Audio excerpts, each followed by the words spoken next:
नमस्कार, मैं हूं विभास वैभव और आप देख रहे हैं न्यूज बसेरा।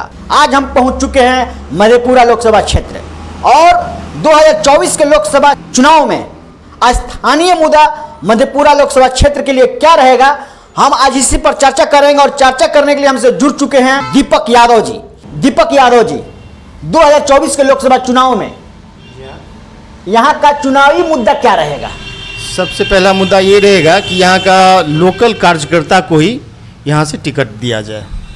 सबसे पहला बाहरी कैंडिडेट से होता क्या है कि यहाँ के आमजन को मिलने में बहुत परेशानी होती है, अपनी समस्या रखने में। दूसरा, यह ज़िला काफ़ी कोसी से घिरा हुआ ज़िला है और यहाँ गरीब आदमी ज़्यादा हैं। वो लोग, दूसरा मुद्दा ये है कि वो लोग जब भी कभी दिल्ली जाते हैं इलाज के लिए तो अपने स्थानीय सांसद से उनको मुलाकात नहीं होती है, जो लेटर पैड पर लिख करके उनका इलाज करवा सके। ठीक है। और यहाँ जो मेडिकल कॉलेज खुला हुआ है, यहाँ पर सारी व्यवस्था वह उपलब्ध करा सके। यहाँ पर अभी बड़े बड़े ऑपरेशन नहीं होते हैं, बड़े बड़े मशीन नहीं लगे हुए हैं, इलाज की यहाँ समस्या रहती है। अभी जदयू के सांसद हैं दिनेश चंद्र यादव जी, उनको टक्कर देने के लिए सबसे अच्छा उम्मीदवार कौन हो सकते हैं? जैसे कि पप्पू यादव, संतनु। देखिए, यहाँ पर आप एक आदमी का नाम मिस कर रहे हैं, वो उनका नाम है गौतम कृष्णा। वो गौतम कृष्णा जी? जी हाँ। अच्छा हाँ, जो इसके पहले जन अधिकार पार्टी से चुनाव लड़े थे। जी हाँ, लड़े थे वो। ठीक है। वो आरजेडी में पिछले 5 वर्षों से सिर्फ कार्यकर्ता नहीं है, एक्टिव कार्यकर्ता है। और आरजेडी से यदि टिकट मिला तो पप्पू यादव और गौतम कृष्णा जी ये सीट यहाँ से निकाल लेंगे। यही दोनों उपयुक्त उम्मीदवार हैं। वहीं टक्कर दे सकते हैं? जी जी, वही टक्कर दे सकते हैं। कारण क्या है कि टक्कर नहीं दे पाएंगे वो लोग? कारण ये है कि जहाँ तक आप शांतनु जी का बात किए, हाँ। अब शरद यादव के पुत्र होने के नाम पर तो वो जीत नहीं सकते हैं। अब उसका उदाहरण दे लीजिए, तेजस्वी जी 2 मुख्यमंत्री के पुत्र हैं, फिर भी अभी दिन रात देख रहे हैं, रैली कर रहे हैं, पूरा घूम रहे हैं, 1-1 बजे रात तक कर रहे हैं रैली। उनका रैली में भीड़ भी आ रही है, भीड़ भी जबरदस्त हो रही है। शांतनु जी को यदि यहाँ से टिकट चाहिए था तो उनको पिछले 2 वर्षों से मिनिमम यहाँ के मधेपुरा के 13 ब्लॉक हैं, 13 ब्लॉक में उनको सभा करनी चाहिए थी। उनको चेहरे से भी लोग नहीं जान रहे हैं। तो इसलिए उनको टिकट यदि दिया जाता है तो फिर दिनेश जी आराम से जीत जाएंगे। फिर जीत जाएंगे? जी हाँ।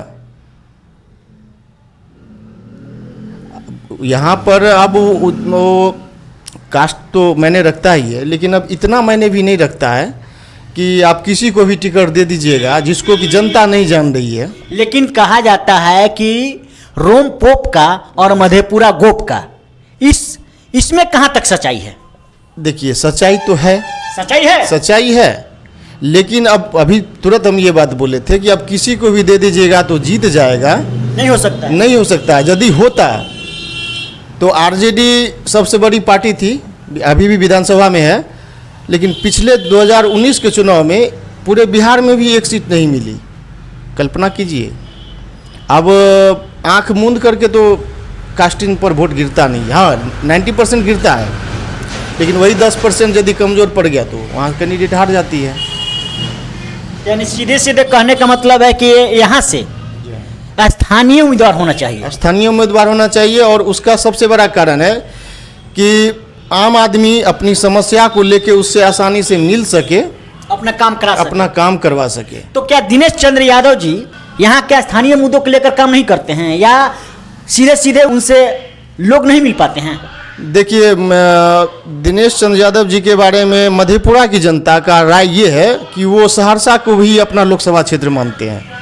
मधेपुरा में मेरे ख्याल से 5 साल में 5 बार भी नहीं दिखे होंगे। नहीं दिखे हैं? जी नहीं। यहाँ वो जब भी दिखे हैं तो अपने पार्टी का कोई कार्यक्रम है, उनके पार्टी का, उसी में वो दिखे हैं। आम जनता या कभी रोड शो किए हैं? नहीं किए हैं, कभी नहीं किए हैं रोड शो। आप पूरे मधेपुरा में आप एक बार विकास जी घूम घूम के पता कर लीजिए और एक बार पूछिए कि यहाँ के सांसद कितने बार मधेपुरा आए हैं। तो क्या इनकी स्थिति 2024 के चुनाव में कैसा रहेगा? यदि ढंग का कैंडिडेट आरजेडी गठबंधन देती है तो सर ये आसानी से हार जाएंगे। दिनेश चंद्र यादव हार जाएंगे? जी हाँ, निश्चित हार जाएंगे ये। जदयू के हैं, अब जदयू भाजपा के साथ गठबंधन कर लिया है, ये भी तो देखिए। सर फिर 14% यादवों को देखिएगा ना, अब तो वो भी मुद्दा आएगा ना, वो भी मुद्दा है। वो भी मुद्दा है। अब यादव का मतलब देखिए, मधेपुरा में चाहे कोई भी पार्टी रहे, उनकी मजबूरी है, वो उनको यहाँ यादव को ही टिकट देना होगा। अभी तक मधेपुरा में जिस पार्टी ने भी टिकट दिया, बीजेपी हो, जेडीयू हो, लेकिन बीजेपी तो इसके पहले रेणु देवी को दिया था। कहा तो वो तो विधानसभा था, उस विधानसभा में उस जाति का वर्चस्व है, इसलिए दिया गया था। जाति मायने रखती है, वो है, लेकिन उसको देखते हुए चलना, अब सब पार्टी चलती है। अब मधेपुरा लोकसभा में 4 विधानसभा है, तो अब हर जगह तो यादव ही नहीं है ना, लेकिन सबको यदि साथ लेकर के चलना है तो बहुतायत तो है एमवाई समीकरण का। देखने को एमवाई समीकरण देखने को मिलेगा, वो तो मिलेगा, फिर मिलेगा, वो फिर मिलेगा, और इस बार बहुत ज़्यादा इंटैक्ट होके मिलेगा। लेकिन अब तेजस्वी यादव का एक नया नारा है, बाप। ठीक है, वो भी साथ लेके चल रहे हैं, उनको भी चल रहे हैं, तो अच्छी बात है, सबको साथ लेकर के चले। लेकिन ये हम एमवाई के पीछे ये कारण था कि वो पिछले बार इधर उधर भटक गए थे, वो इंटैक्ट है। इसके अलावा और जो भी जुड़े और बढ़िया है, और भी जुड़ गया तो और अच्छा है। आप बाप को किस रूप में देखते हैं? हम इसको ऐसे देखते हैं कि लालू जी से थोड़ा हट के तेजस्वी जी राजनीति कर रहे हैं। हाँ, इसलिए तो अभी जो तेजस्वी जी के रैली में हर जिले में जो भीड़ देख रहे हैं, ये लालू यादव की रैली से दुगुना भीड़ इसको हम बताते हैं। इसका मतलब क्या हुआ, एमवाई के अलावा भी आदमी जुड़ा है ना, यानी बाप जो दिए हैं, बहुजन, अति पिछड़ा, आधी आबादी, अगरा और पिछड़ा, पुअर दिए हैं ना, वो सब भी जुड़े हुए हैं, वो सब भी जुड़े हुए हैं। जितना नौजवान है उनको क्या चाहिए, रोजगार चाहिए, उनको जाति से कोई लेना देना नहीं है। बेरोजगारी बहुत चरम सीमा पर है, तो जो रोजगार देगा, चाहे वो जो जात का नेता हो।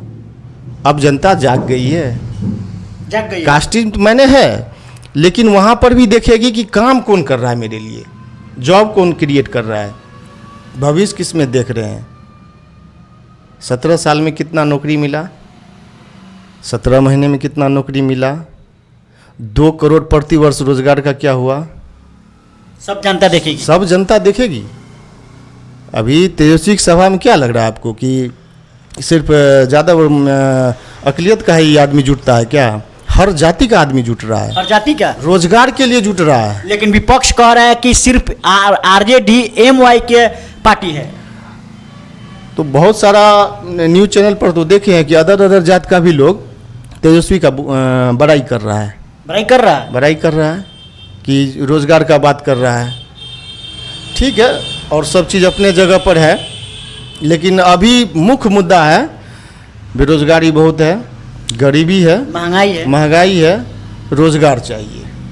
रोजगार का जो बात करेगा जनता उसी के साथ अभी के समय में रहेगी। लेकिन अगर यहाँ से पप्पू यादव को और प्रोफेसर चंद्रशेखर जी को, अगर दोनों में से कोई एक को टिकट मिलता है, तो सबसे अच्छा कौन उम्मीदवार होंगे, पप्पू यादव या प्रोफेसर चंद्रशेखर? पप्पू यादव होंगे सबसे अच्छे उम्मीदवार। पप्पू यादव? जी हाँ। क्यों?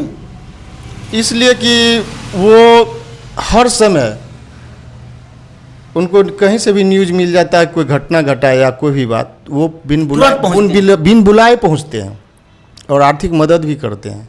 और जहाँ तक चंद्रशेखर जी का सवाल रहा, लेकिन खबर ये भी आ रही है कि पप्पू यादव पूर्णिया से लड़ने जा रहे हैं। तो वो देखिए, आरजेडी या इंडिया गठबंधन के तहत उनको जहाँ से भी मिलेगा ना, वहाँ जीत जाएंगे। चाहे पूर्णिया रहे या मधेपुरा रहे, पूर्णिया से भी जीत जाएंगे। जी हाँ, वहाँ से या यहाँ से, दोनों जगह से आसानी है उसके जीतते। पूर्णिया में ऐसे भी है, लगभग कितने वोट से वहाँ से जीतेंगे पूर्णिया से? 1 लाख से तो एबव से जरूर जीतेंगे। 1 लाख से ज्यादा से जीतेंगे? जी हाँ, पप्पू यादव पूर्णिया से? जी हाँ। वहाँ भी देखिए, न्यूज बेसेरा पर बहुत बड़ा खुलासा करते हुए कि पप्पू यादव पूर्णिया से 1 लाख से ऊपर से जीतेंगे। जी हाँ, निश्चित जीतेंगे, निश्चित जीतेंगे, निश्चित जीतेंगे। अब पप्पू सिंह का क्या होगा? सर तो वहाँ तो पप्पू सिंह जी हुए, संतोष कुशवाहा जी हुए, वो दोनों का जो वोट बटेगा तो वो किन का वोट बटेगा? एनडीए का बटेगा। एनडीए का बटेगा, तो स्वाभाविक है जितना आसान हो जाएगा। आसान हो जाएगा। नहीं होगा आसान। क्या आपको लगता है कि पप्पू सिंह संतोष कुशवाहा का वोट काट पाएंगे?